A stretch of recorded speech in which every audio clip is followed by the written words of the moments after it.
àti ẹ̀kẹfà ó sì wí fún àwọn Júù pé ìgbà yẹn ni wọ́n ṣe ń sọ fún àwọn Júù wípé ẹ wo ọba yín. look at your king. nítorí náà wọ́n kígbe wípé ó wá ń kígbe wípé mú u kúrò kàn án má àgbélébù. ẹ̀yin bàbá mi ẹ̀yin ìyá mi ó fi hàn pé ní wákàtí kẹfà wọn àti kan Jésù mọ́ àgbélébù.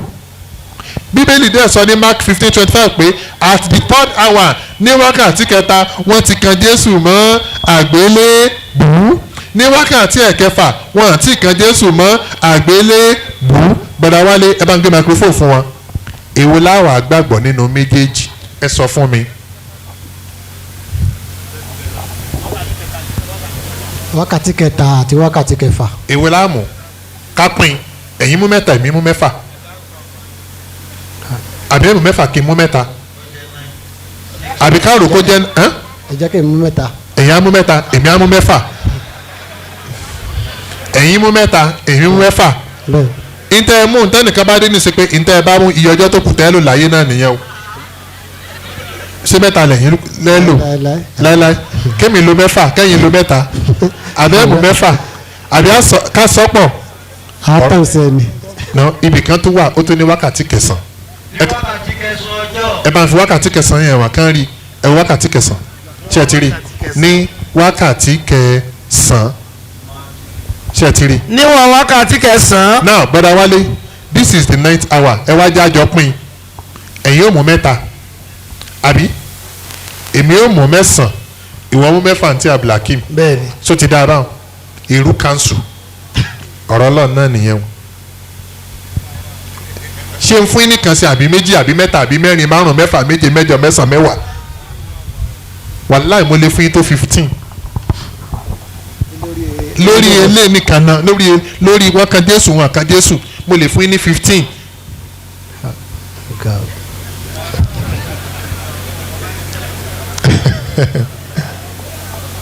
ṣé ń jù kan sí wá kí n jù kan sí now ẹni tán lọ́ọ́ pa Jésù Júdásì irú ikú wo ló pa. ikú tó pa Júdásì. bẹ́ẹ̀ni Júdásì olè ó pa Jésù jẹ́ olè olórin kan tá a máa ń kọ Júdásì ọlọ́wọ́ oró ojú tìẹ́ o Jésù jíǹde irú ikú wo ló pa Júdásì ṣe mọ́ ẹ jẹ́ Bíbélì sọ fún wa Abdulhakeem báwa. Open the book of Matthew chapter 27 àbí. báwa. verses 1, 2, 3, 4, 5. ó sì dá owó fàdákà náà sílẹ̀ ní tẹ́ḿpìlì. ẹ jẹ́ kí bọ́dá Wálé máa rí o ó sì dá owó fàdákà náà sí tẹ́ḿpìlì. ó sì jáde. Júdásì wá jáde lọ ó sì lọ so.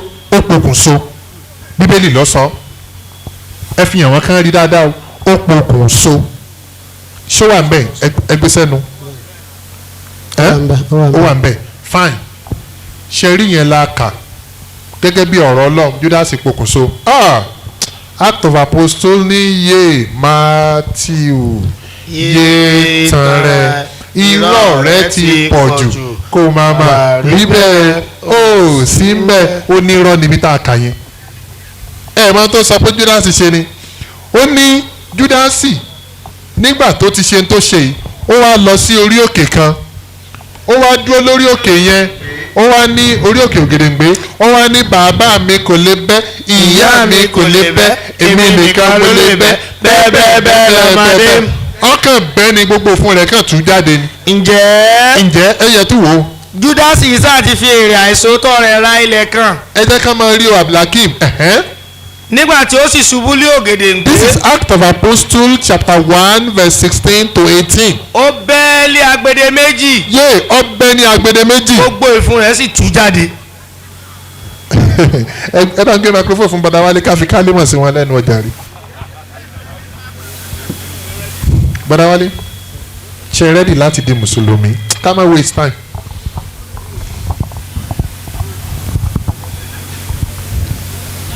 ó tó kó kan sa. ó kù kan ọ̀ya. nígbà tí mo travel lọ Okay. sí mo rí gbogbo àwọn Èkìtì wọ̀nyẹn gbogbo àwọn mọ́ọ̀sì tó wà lọ́wọ́ yẹn ok wọ́n máa kọjú síbí ok gbogbo mọ́ọ̀sì tí máa ṣàtìrí ṣá kọjú síbí. a kọjú síbi kan bẹ́ẹ̀ pé kí wọ́n ló bá fà á? fẹ́ kírun wọn á máa kọjú síbí kọjú ṣé apá òyìn níjà ọlọ́run wà ní náà sápá òyìn ọlọ́run wà ní. aha ẹ ṣeun.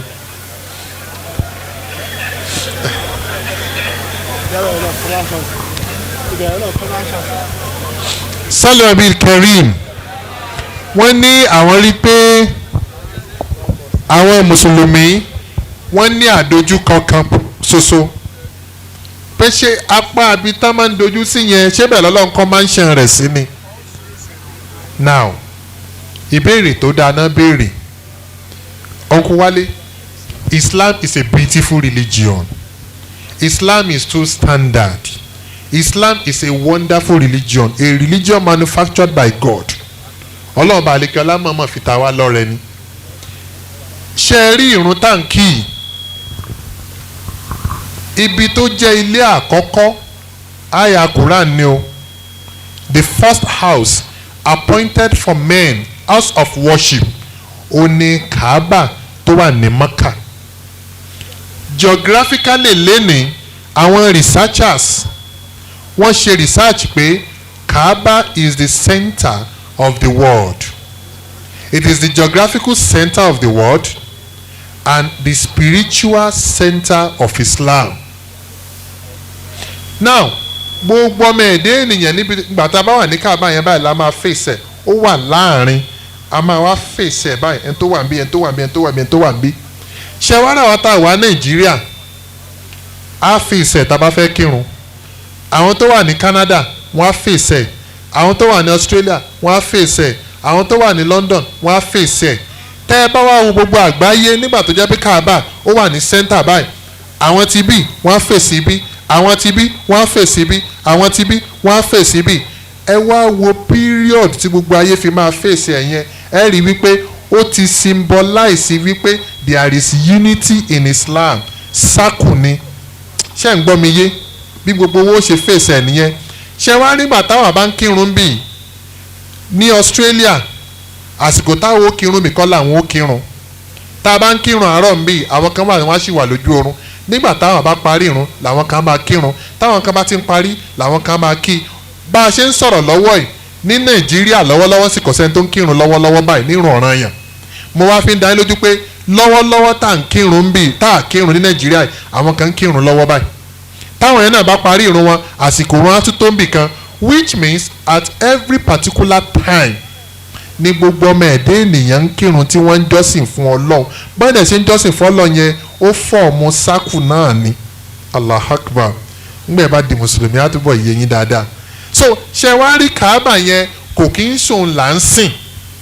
Quran chapter 41 Suratul Fusilat verse 53 kọ́ ni. oòrùn àti òṣùpá Ọlọ́run ní ṣe rí oòrùn àti òṣùpá àmì ló jẹ́ àmì mi Ọlọ́run ni. nínú àwọn àmì àwọn Ọlọ́run. Ọlọ́run dẹ̀ ń jẹ́ ká mọ̀ pé látàs jùdùlẹ̀ samson wà lè kọ́mọ̀. ẹ má ṣe fi orí balẹ̀ fún oòrùn. ṣe rí pé kì í ṣe oòrùn là ń sìn. Tá a bá fèsì ibi tó oòrùn ti ń yọ ibẹ̀ náà là á fèsì.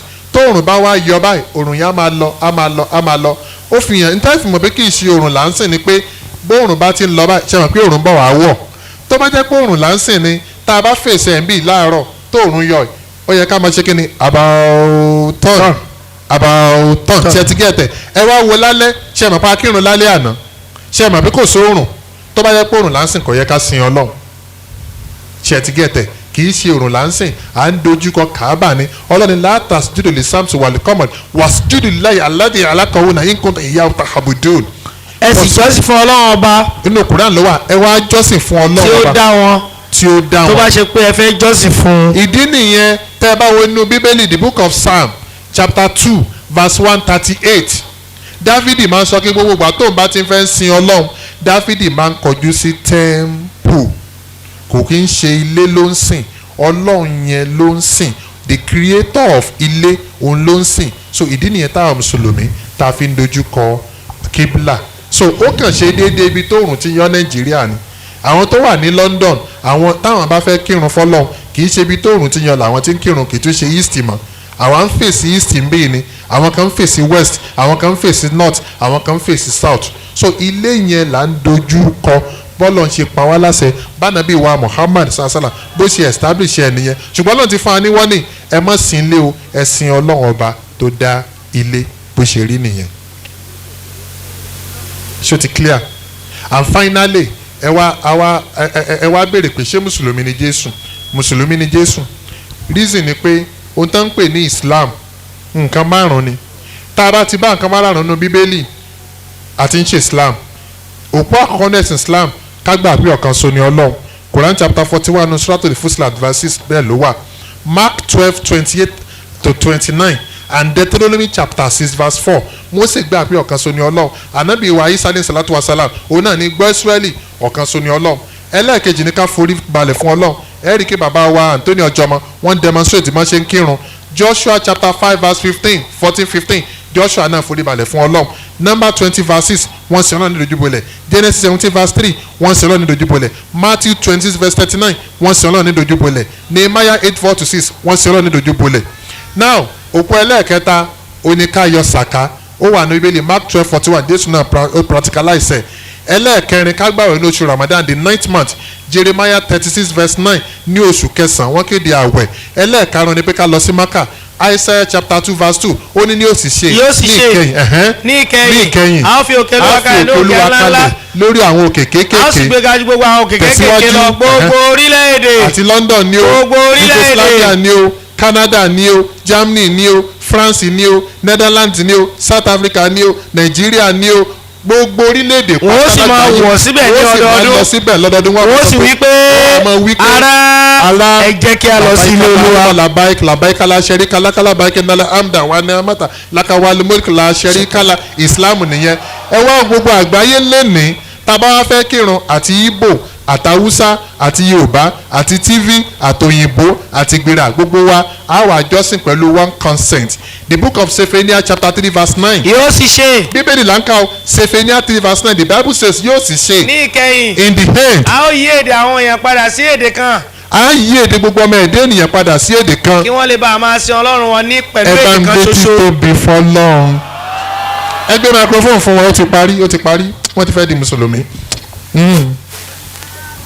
kò gbọ́dọ̀ kù mọ́ gbọ́dọ̀ wálé kí ló tún kù. kò sí ó ní nǹkan tí mo fẹ́ sọ. ó yẹ sọ. kó tó di pé ẹ sọ. fẹ́ sàrẹ́ńdà. mo wà níbì kan lọ́jọ́ kan tó jẹ́ kọ́kọ́ mi fà sí ni o bí mo rètí wọn tẹ́lẹ̀. ẹ̀yin ti Islam.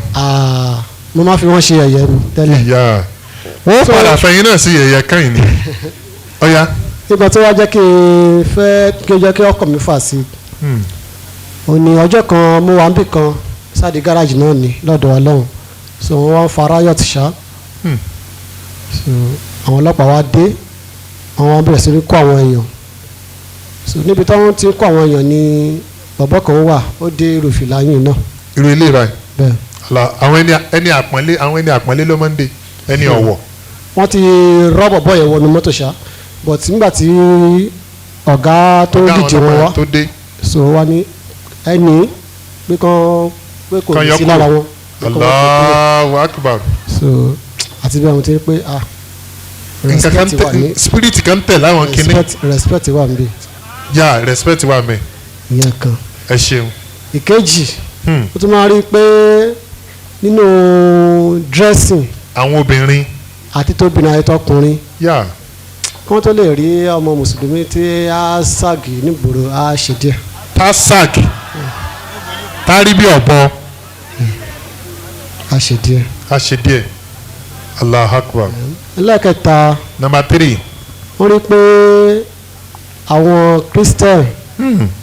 so as me church tí mo lọ a máa ń kó bàtà wọ ni. bẹ́ẹ̀ni ẹ wọ bàtà wọlé wọlé ni so mo dẹ̀ máa ń wọ́ọ̀ṣì pé àwọn mùsùlùmí tó bá fẹ́ wọ nínú mọ́ọ̀sì náà wọ́n máa ń bọ́ bàtà ìyá wọ́n máa ń ṣe everything wọn neat. Abdulhakeem ẹ bá ń sáré gbé fún bá ń dá sí láàrin kí ni Ọlọ́run pa Mósè Joshua láṣẹ. bọ́ sálúbàtà ẹsẹ̀ rẹ̀. nínú Joshua chapter 5 bọ́ sálúbàtà ẹsẹ̀ rẹ̀. nítorí ilẹ̀ tí ó wà ní ilẹ̀ mímọ́ ni. gbogbo ibi tá a bá pè nílẹ̀ mímọ́ a kì í wọ bàtà wọbẹ̀ inú Bíbélì ló wà. ẹ sọ pé Allahu Akbar kí n gbọ́ yín. Allahu Akbar. ṣe rí pé àwọn mùsùlùmí ṣe rí pé àwọn aláwà lọ́nà. bọ́dà wálé ṣé wàá di mùsùlùmí ní àárọ̀ yìí. ó ti kú kan. ó kù kan ọ̀ya one more and the last. ọ̀gá kan wà ní ẹgbẹ́ ilé wa mùsùlùmí ni. ìyá. so tó bá di ìgbà ọyẹ́ yẹn ṣá mo kàn máa ń wò ó ẹ̀ẹ́dẹ́gà ìṣe òtútù mú náà nínú ọyẹ́ yìí dẹ̀ gbé àgé jáde ní ọwọ́ àárọ̀ aṣàlùwàlá dẹ̀ máa kí wọ́n sínú omi tútù mọ́ pé ó ń ṣẹlẹ̀ kí ló le tó bẹ́ẹ̀. ní ẹ̀ sínú ilé òtútù mú. nǹkan ṣe ni. so mo tún rò ń bẹ̀ pé ṣé ọlọ́run dẹ̀ wá jọ́ọ̀jì kéèsì wa dọ́gba báyìí. ìyá ẹ̀ ń wò pé ẹni tó tún ṣàlùwàlá nínú òtútù tó fẹ́ fi jọ́sìn fọ́lọ́run pé kọjọ́ra wọn o a sì fẹ́ jọ wọ àlìjánà kan náà o Abdulhakeem tó bá ń dá sí the book of Exodus chapter 40 verse 30 Exodus 30:17 John chapter 2 verse 5. nígbà náà ó tiẹ̀ mọ bí tó ni Olúwa sì wí fún Mósè wípé ẹ gbọ́ o. gbé agbada idẹ kan kalẹ̀ ní àgọ́ àjọ kí o sì bu omi sínú rẹ̀ bẹ́ẹ̀ni kí wọ́n àwọn ọmọ Léfì kí wọ́n máa wẹ ọwọ́ wọn àti ẹsẹ̀ wọn ní gbogbo àgbà tí wọ́n bá ti fẹ́ wọnú àgọ́ àjọ. bàtàn bá ti fẹ́ sin lọ́n kan máa ṣe. wọ́n ó sì máa wẹ ọwọ́ wọn. ẹ wá wo ìkìlọ̀ wọ́n ó sì máa ṣe èyí. wọ́n máa wẹ ẹsẹ̀ wọn nítorí kí wọ́n má bàa kú. ká má bàa sọ pé kí wọ́n lọ lẹ̀ wọ́n lóko pa. èyí sì yóò di ìlànà fún wọn títí láéláé. ẹ bá ń gbé títóbi fọ́lọ́run lásìkò Mósè nìyẹn o kí ló wá ṣẹlẹ̀ sí Jésù John chapter 2 verse 5. nígbà náà ní ìgbà náà Jésù sì bomi sínú àwo kòtò kan. Jésù bomi sínú àwo kòtò kan. ó sì bẹ̀rẹ̀ sí wẹ ẹsẹ̀ àwọn ọmọlẹ́yìn rẹ̀. òun náà ń ṣàlùwàlá bí àwa mùsùlùmí. ó bẹ̀rẹ̀ sí fi gèlè tí ó fi di àmùrè ó fi ń nù wọ́n. kì í ṣe gèlè ló mú Bíbélì ló pè ń gèlè láwàní ló mú. ó sì dé ọ̀dọ̀ Símónì Pétérù. ó wá dé ọ̀dọ̀ Simon Peter. Pétérù sì wí fún wípé pé kí ni. ìwọ kì yóò wẹ ẹsẹ̀ mi. mi ní jẹ́ kó wẹ̀ mí lẹ́sẹ̀ o. Jésù sì wí fún wípé Jesus now said unto tí him. mi ò bá ti wẹ ẹsẹ̀ rẹ. tó o bá ti jẹ́ ń ṣàlùwàlá fún ẹ. ìwọ kò ní ìpín nínú mi. ò ní dọ́mọ àlìjànnà. nígbà náà ni Pétérù sì wí fún wípé Peter wá sọ wípé. wàá fọ ọwọ́ mi. wàá fọwọ́ mi o. àti ẹsẹ̀ mi. àti ẹsẹ̀ mi. àti orí mi pẹ̀lú. ẹ bá ń gbé títóbi fọlọ́m. nígbà náà ni Jésù wípé. nígbà náà Jésù wá fún ní wọ́nì wípé. ẹ̀yin ń pè mí ní Olúwa. ẹ̀ ń pè mí ní olùkọ́ni. àti olùkọ́ni. òdodo ni mo jẹ́. èmi tí mo bá jẹ́ Olúwa yín àti olùkọ́ni yín bá wẹ ẹsẹ̀ yín. bẹ́ẹ̀ni ó tọ́ kí ẹ máa wẹ ẹsẹ̀ ara yín pẹ̀lú. àpẹẹrẹ ni mo fi lélẹ̀ fún yín. àpẹẹrẹ ni mo fi lélẹ̀ yìí o. ẹ máa ṣe gẹ́gẹ́ bí mo ṣe ṣe fún yín. ẹ bá ń gbé títóbi fọlọ́m. Brother Wálé ẹ jẹ́ fi kálímọ̀ sí lẹ́nu ṣé ẹ ti rẹ́dì báyìí láti di Muslim. bẹ́ẹ̀ ẹ ti rẹ́dì. yes ẹ ti rẹ́dì. now tí n bá ti wá ń wí ẹ máa wí tẹ̀lé mi ẹ ti di mùsùlùmí báyìí gbogbo àwọn èèyàn yìí wọn ó jẹ́rìí tó bá dijọ́ gbé ndé àlìkìyàmọ̀ wípé Brother Wálé o has become a Muslim bẹ́ẹ̀ ni àbí bẹ́ẹ̀ kọ́ ó yẹ máa wí tẹ̀lé mi lẹ́yìn àṣìádù àṣìhádù han la ilaha la ilaha illa illa Allahu Allahu wahdahu wahadahu la sharika sharika lahu wa ashihadu ashihadu anna hanna muhammadan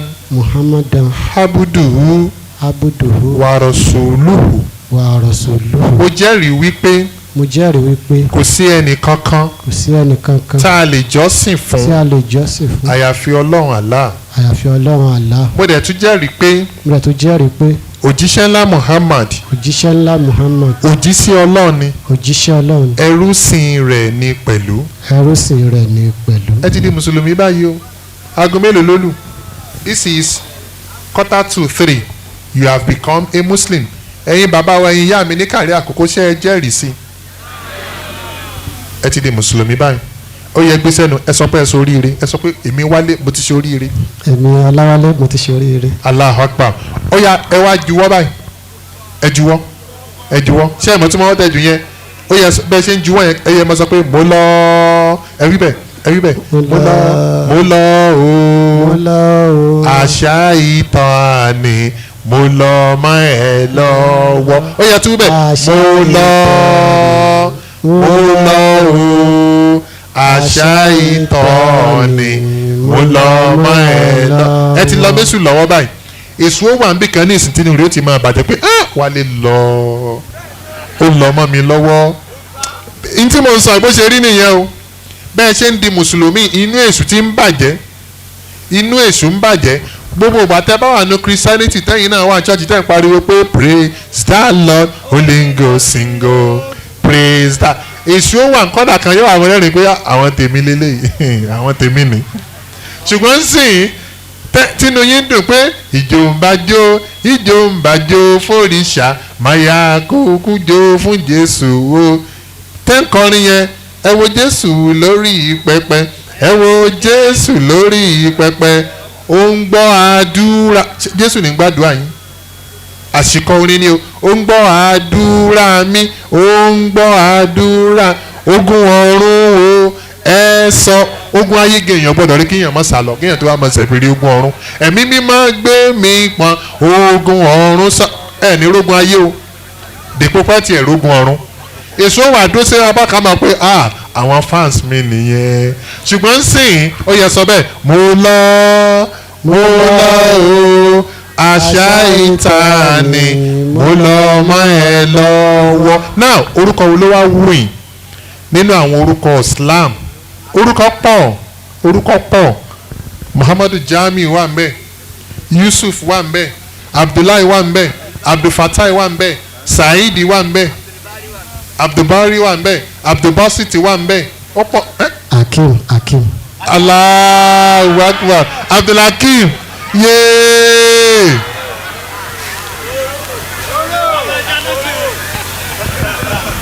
Abdulhakeem lẹ́fẹ̀ẹ́ máa jẹ́ nígbà wà primary amákọrin kan ní Hakeem kíìmù ìyẹn ti lọ Abdulhakeem lẹ́fẹ̀ẹ́ máa jẹ́ ń sìn ó ṣe rẹ́gí àbí ò ṣe rẹ́gí. ó ṣe rẹ́gí àbí ò ṣe rẹ́gí. ó ṣe wẹ́mú àbí ò ṣe wẹ́mú. ó ṣe wẹ́mú àbí ò ṣe wẹ́mú. Ọláwálé tó di Hakimi. ó ṣe wẹ́mú àbí ò ṣe wẹ́mú.